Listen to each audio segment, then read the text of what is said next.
안녕하세요. 오늘은 레이크타워로 모시고 가보도록 하겠습니다. 제가 굉장히 좋아하는 곳이고요. 캘리포니아에서 스키를 즐기기 딱 좋은, 물론 LA 근교에도 있습니다만 저는 이곳을 굉장히 좋아했었습니다. 레이크타워는 샌프란시스코에서 차로 4시간 정도 달려가면 만날 수 있는 거대한 호수예요. 지도상에서도 금방 확인할 수 있을 정도로 큰 호수입니다. 주변은 높은 산으로 둘러싸여 있죠. 칼데라 분지 형태라고나 할까요? 눈이 녹아서 만들어진 호수입니다. 그만큼 물도 맑고요. 이 레이크타운은 겨울에 가셔도 좋고요. 그리고 봄, 여름, 가을에도 좋습니다. 즐길 수 있는 레저가 다르고요. 다 최고입니다. 겨울 스포츠부터 잠깐 얘기 드리면 스키를 타기에 너무 좋은 곳이에요. 눈이 엄청나게 많이 오고 그래서 올림픽을 개최했었던 스키장도 이곳에 있습니다. 그런데 호수는 얼지 않습니다. 호수를 내려다보며 스키를 타는 맛이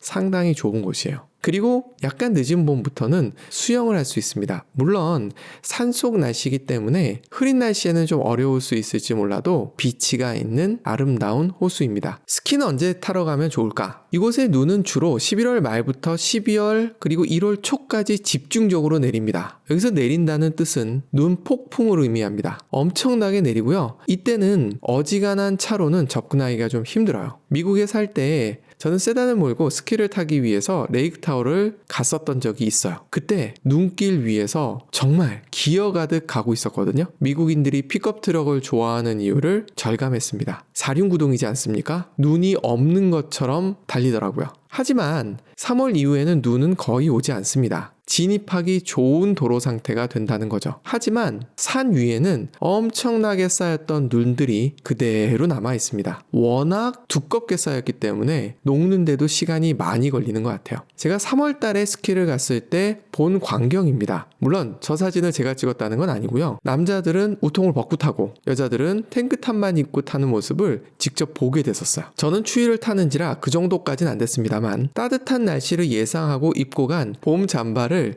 허리에 묶고 탔거든요. 그 정도로 따뜻해요. 선글라스 하나면 충분한 곳입니다. 그리고 주변에는 스파를 즐길 수 있는 곳들도 여기저기 있어요. 물론 저는 스키에 집중하느라고 스파를 즐기진 않았습니다만 저런 시설들도 여기저기 있어요. 그런 숙소를 이용하신다면 레이크타워를 더 즐기실 수 있습니다. 제가 제일 좋아하는 스키장은 헤븐리라는 스키장입니다. 천국이죠. 한쪽으로는 호수가 펼쳐지고요. 반대쪽으로는 네바다의 황량한 모습이 펼쳐집니다. 사람도 많지 않아요. 중간에 점심시간이 끼어서 고민이 잠깐 됐던 적이 있어요. 제대로 먹으려면 주차장까지 내려가야 되는데 주차장까지 스키를 타고 내려가면 30분 이상 걸리거든요. 그렇다고 케이블카를 타고 내려가고 싶진 않더라고요. 네바다 쪽 기슭을 타고 내려가다 보니 작은 오두막이 있어서 거기서 맥주와 나초로 점심을 했던 기억이 있어요. 물론 초보 스키어들에겐 헤븐리는 권하지 않아요. 왜냐하면 스키장이 넓다 보니 너무 비쌉니다. 그래서 작고 저렴한 스키장에서 스키를 배우신 다음에 올림픽 경기를 개최했었던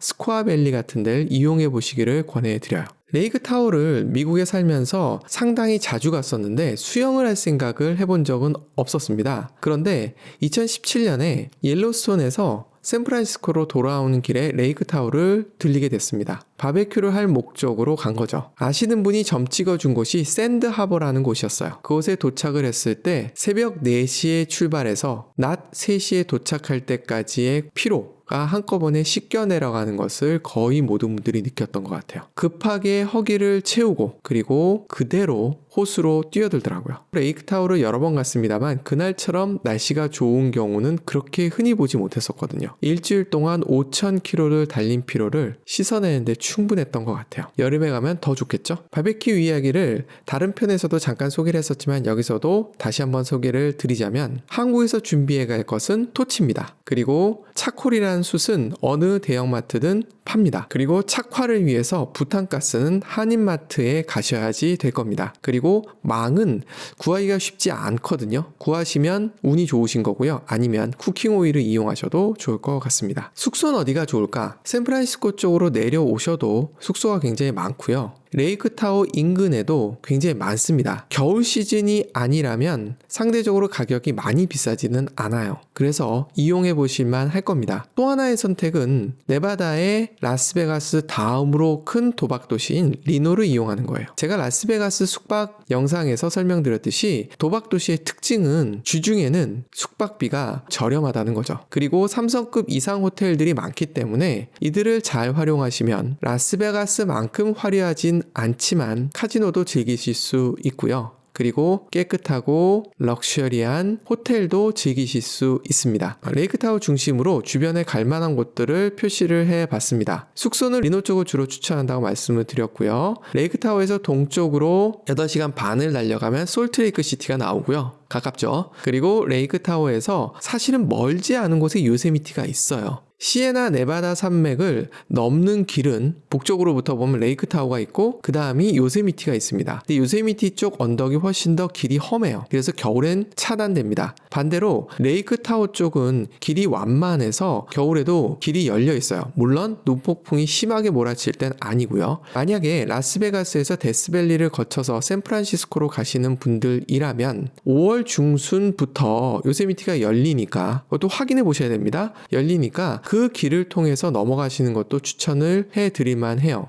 그런데 만약 길이 안 열려있는 계절이라면 레이크타워 쪽으로 해서 넘어가시는 것도 강추드립니다. 워낙 아름답고요. 볼 것도 많고요. 스키 좋아하시는 분들은 스키를 즐기실 수도 있으니까요. 그리고 레이크타워에서 샌프란시스코까지는 3시간 반 정도 거리입니다. 이 정도는 미국에서 굉장히 가까운 거리죠. 반대로 생각해도 좋은 것 같아요. 샌프란시스코에서도 그렇고 요세미티를 가셨던 분들도 그렇고 중간에 휴식을 위해서 가보실 만한 좋은 곳이니까 레이크타워 꼭 한번 가보시기를 추천드립니다.